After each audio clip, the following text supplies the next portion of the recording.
I am glad you're here. We're going to have a good time. This is a silly story time. I chose some really silly stories, and we've got a lot of them. I chose some silly stories to read.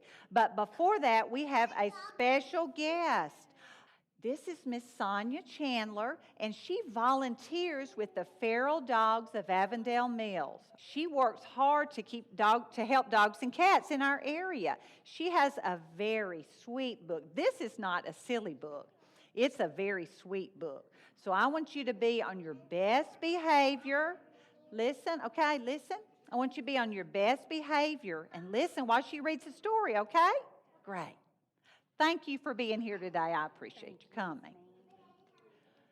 Okay, y'all excited to meet some more new friends? Yeah. All righty.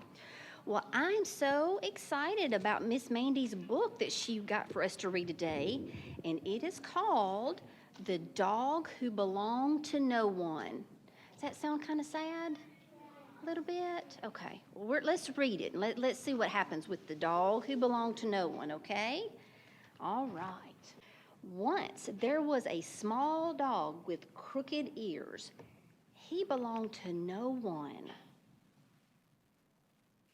And once there was a wisp of a girl named Leah. The dog who belonged to no one was a perfectly nice fellow with a perfectly nice temperament. He was not a loud barker, nor was he a biter, jumper, fussy eater. He wasn't even a grumbler. Leah lived with her mother, a baker, and her father, a baker, in a crooked little house on the edge of town.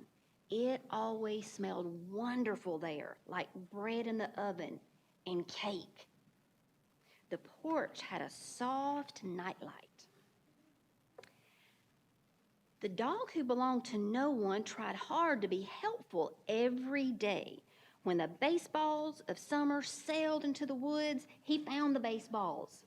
When the air turned cold and mittens went missing, he found the mittens. Not that anyone took notice of a small dog with crooked ears. Every Sunday, the busiest day for bakers, Leah saddled up her bike with fine breads and gorgeous cakes to deliver to town. The dog who belonged to no one spent his days quite alone, exploring the narrow streets and wide boulevards of town after town, all through the changing seasons. He longed for a friend. There were many high heels, and Leah pedaled very hard. Her legs grew tired. To make herself feel less alone, she thought up stories as she pedaled. The stories were like friends on her long ride to town. Now, as day turned slowly to night, the dog who belonged to no one tried to outrun the night. Run, run, run. But a small dog could not outrun the night. As the dark grew darker, he trembled, shook. To make himself less lonely, he pictured a yard and a porch with a soft light. He pictured a cozy corner where he could tuck himself inside himself and dreamed of belonging to someone. And as day turned slowly to night, Leah pedaled all the way home, pedal, pedal, pedal, to the crooked little house, where she climbed into bed and tucked herself inside. She tucked herself inside herself, and she dreamed. One Sunday morning, a storm whipped into town, a great big Sunday soaker. The little dog who belonged to no one tried to outrun the storm. Run, run, run. At that very moment, on that very Sunday, a wisp of a girl was racing home. Pedal, pedal, pedal. But the small dog could not outrun the storm. How wet he was, soaked to the bone. Leah was soaked right to the bone. He shook, he shivered, he dripped. When the wind blew, his crooked ears blew. She shook, she shivered, she dripped. When the wind blew, her hair blew too. The dog who belonged to no one ran and ran to the edge of town and onto the porch of the crooked little house. Leah pedaled and pedaled to the edge of town, right to the porch where her parents were waiting, and a small dog was waiting, and a soft light was on. Inside, there was bread in the oven and cake, and the towels were warm. In time, the dog who belonged to no one stopped shivering. Leah stopped too, and they both had cake. Afterwards, he tucked himself inside himself on Leah's chair, and as day turned to night, he dreamed. And in his dream, he had a friend. When he woke up, Leah was there. "Hello," she said, and she stayed right there, telling him a story about a wisp of a girl and a small dog with crooked ears. And they belonged to each other all through the changing seasons. The end. Did that story turn out better than what we thought? Yeah. Did he have a friend in the end? Yeah, wasn't that sweet? The dog who belonged to no one, did he finally belong to someone? Yes, he did. All right. Absolutely. Yes, ma'am. Would you like to tell them a few things about Feral Dogs of Avondale Mills? Yes, ma'am. So the little dog who belonged to no one is exactly what my special group of friends do. We help dogs and kitty cats who belong to no one. We help them belong to someone. Now, I want to see some hands. Who has a puppy dog or a kitty cat at home? Most everybody does? Yeah. So what my group of very special friends do is we take care of dogs and kitty cats in our town and at the animal shelter. The shelter is where puppies and kitty cats go that don't have a home. And so we try to help those puppy dogs and kitty cats find a home.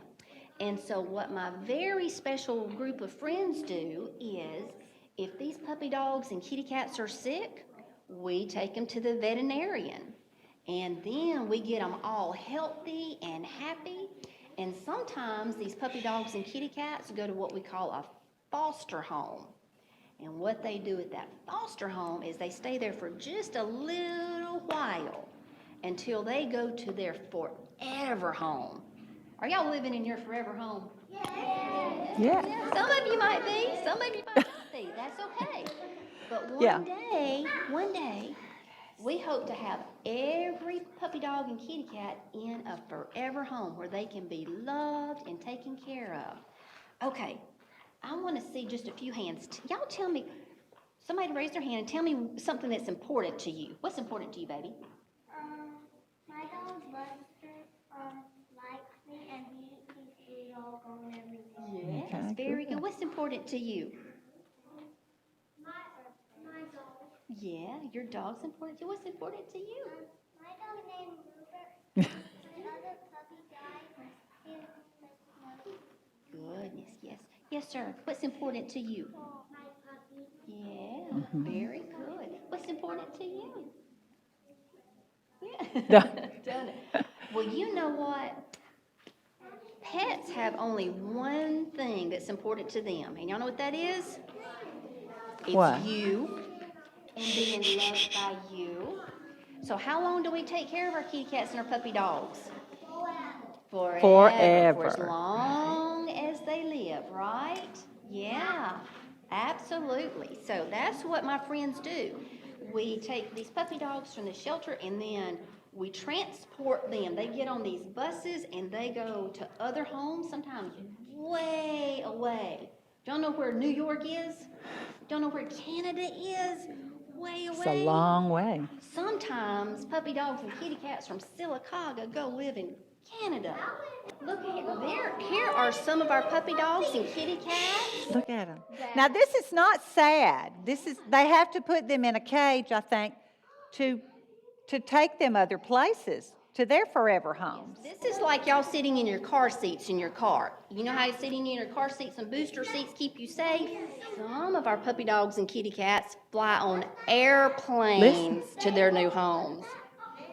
And all of these people here, that gentleman owns, that is his own airplane, and he's volunteering his time. Y'all know what it means to volunteer? Yes.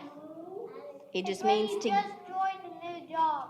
What, baby? We just joined a new job. Well, this is something you do and nobody's going to pay you for it Yeah. because you do it because you want to do it. Yeah, you do things out of the kindness of your heart. So this man is volunteering. He's giving out of the kindness of his heart. And in the middle is Miss Carolyn, and the lady on the end with the head wrap, that's Miss Mitzi.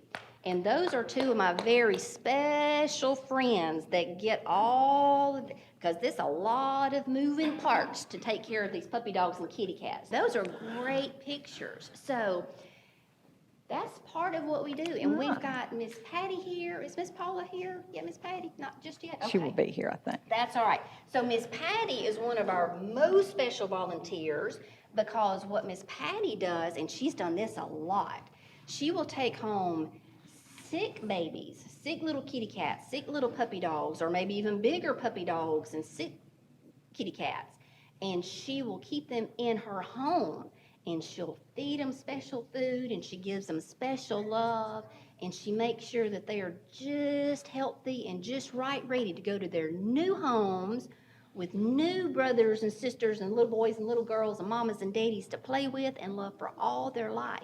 Right. And sometimes Miss Patty has little bitty kitty cats and puppy dogs that she has to feed with a dropper. How many of y'all have had a baby brother or sister? Yeah. Okay.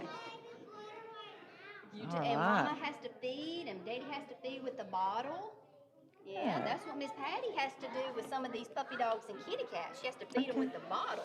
Well, guys, let's tell Miss Sonja thank you, okay? Let's give her a hand and thank you. Thank you so much for coming. Great. Everybody stand up. All right? Now, since I have some silly books to read, silly stories, I wanted to sing some silly songs, okay? And there actually is a song called I Feel Silly. All right, we're going to stomp our feet. You ready? I feel silly, so I stomp my feet. I stomp my feet. I stomp my feet. I feel silly, so I stomp my feet while I sing a silly song. I feel silly, so I clap my hands. I clap my hands. I clap my hands. I feel silly, so I clap my hands while I sing a silly song. I feel silly, so I jump up and down. I jump up and down. I jump up and down. I feel silly, so I jump up and down while I sing a silly song. Now, this is the silliest one. You ready? I feel silly, so I shake my hips. I shake my hips. I shake my hips. I feel silly, so I shake my hips while I sing a silly song. Great. Guys, have a seat. And since our theme this summer is Tales and Tales, this book is called Churchill's Tale of Tales. Churchill was a very proud pig, just like any other pig. This is his tale of tales. Churchill valued many things in life: smelling beautiful flowers, painting self-portraits, playing classical music, and of course, reading good books. And he loved to have tea with his friends, Billy and Gruff. But Churchill had one thing that he prized above everything else: his tail. It wasn't a big tail. It wasn't a fancy tail. It wasn't even a very practical tail. But it was his tail, and it made him feel great. But one morning, his tail was nowhere to be found. Churchill searched here and there and everywhere. Finally, he gave up searching. He was miserable. I just don't feel like myself without my tail, he said. Billy and Gruff came up with a good idea. They gave Zebra a call. Zebra says, "Come on over. I think I've got just the thing." The zebras were happy to help. They had a spare tail for Churchill to try. But the zebra tail didn't quite feel right. Perhaps I should try some other tails, Churchill thought. So we went to see Peacock. Peacock gave Churchill a tail that made him feel beautiful. "Ooh," said Churchill to himself, "I wonder what other tails I could try." A tail from the fish made Churchill feel fantastic. He could do things he'd never done before. He tried tiny tails and spotted tails, snappy tails, and tails that made him feel big. Trying different tails made Churchill feel so good that he didn't have time for anything else, not even his old friends. Now, thought Churchill, it's time for something very special. So he went to Tiger's house. Tiger's tails were really super. "I feel fierce," said Churchill. "I am the world's strongest, bravest pig," he said. Then a dark shadow fell across his path. Eek! Churchill felt terrified and very alone. What could it be? A giant mean lizard, an unfriendly blue alien, or a huge hungry robot with a twisted fork on its head? But it wasn't any of those things. It was just a little bird. "What's that on your head?" asked Churchill. "Is it my tail?" "Well, I don't know," the bird replied. "I found it in a bush. I thought it was a worm, but I couldn't eat it. It didn't look like a flower. It was useless, so I put it on my head. I've grown rather fond of it." "Oh, but it is my very own perfect tail," said Churchill. "Please, may I have it back?" "Well," said Bird, "if it's yours, then you should have it." "Thank you," said Churchill. Finding his old tail made Churchill feel like his old self again. He was so grateful that he helped Bird find the perfect thing for her head. And making a new kind of friend helped Churchill remember his old ones. So he organized a tea party to bring all his friends together. "My dear friend," said Churchill, "I have been a very silly pig and a very bad friend. Can you ever forgive me?" And they did, because they loved Churchill, even though he could be very silly. And from then on, Churchill took great care of his own perfect tail, and he was perfectly happy with it most of the time. So he did want to try something else out, didn't he? All right, stand up. I want us to sing a quick song about icky, sticky bubble gum. Pretend you got a pocket. Let's take your gum out, unwrap it, put the gum in your mouth, and put the paper back in your pocket. Now chew it up. Chew it really good. Now we're going to blow a bubble. You ready? Put your hands up so you can see how big your bubble is.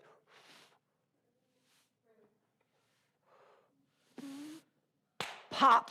Uh-oh, it popped. Now we've got icky, sticky bubble gum on our hands. You ready? Icky, sticky bubble gum, bubble gum, bubble gum.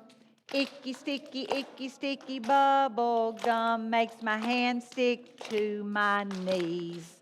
They're stuck. And I pull them, and I pull them, and I pull them away.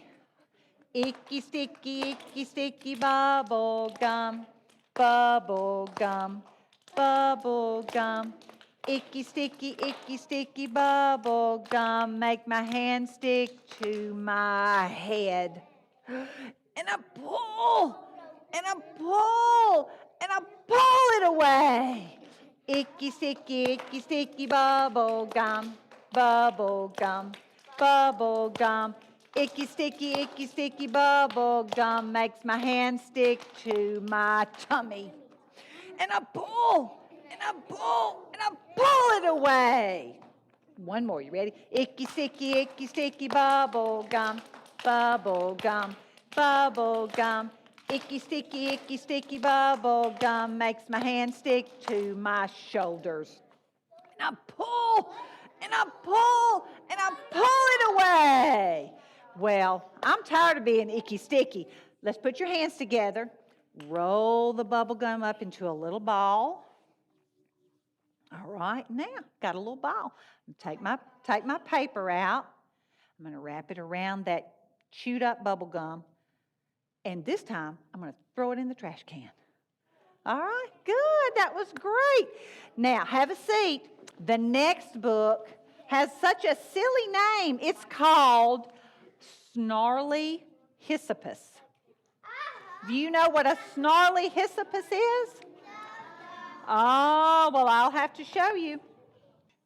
One morning, Pelican met a new animal in the jungle. She had never seen anything like it before. "Hello," said Pelican. "What kind of animal are you?" "I'm a hippopotamus," replied Hippopotamus. Pelican flew off to tell Monkey. "Guess what?" said Pelican. "I've seen a strange new animal." "What is it?" asked Monkey. Pelican tried to remember. It's a spotty hippopotamus," she said. Monkey swung off through the trees and found Zebra. "Watch out," said Monkey. "There's a huge, ugly creature heading this way." "What is it?" asked Zebra. "It's a whoppa-big-a-mouse," said Monkey. Zebra found Leopard sleeping in the shade. "Run," said Zebra. "There's an enormous slimy beast, and it's chasing me." "What is it?" asked Leopard. "It's a drip-a-slobbermouth," said Zebra. Leopard ran ahead and told Anteater, "It's not safe. There's a hairy, hungry, snarling monster, and I can hear it coming." "What is it?" asked Anteater. "It's a gripper-snapper-tooth," said Leopard. That's not right either. Anteater told the alarming news to Giraffe. "Look out, there's a gigantic pink jelly thing coming and it will swallow you whole." "It's a gulp-a-wobble tusk," said Anteater. And Giraffe was just trembling at the knees. Giraffe found Elephant taking his nap. Wake up," panted Giraffe. "A terrible, roaring, clawing, wild-eyed monster is going to gobble us up." Elephant opened one eye. "What kind of monster?" "Oh," he yawned. "A Snarlyhissopus." Elephant waggled his great ears and said he wasn't scared of monsters. He sent Giraffe to bring all the animals to the high hill. "Now listen, this is my plan," said Elephant. "We'll all hide, and when the monster comes, we'll jump on it, push it, bump it, and shove it downhill to the muddy brown creek. That will teach it a lesson." All the animals agreed this was a clever plan and went to find hiding places.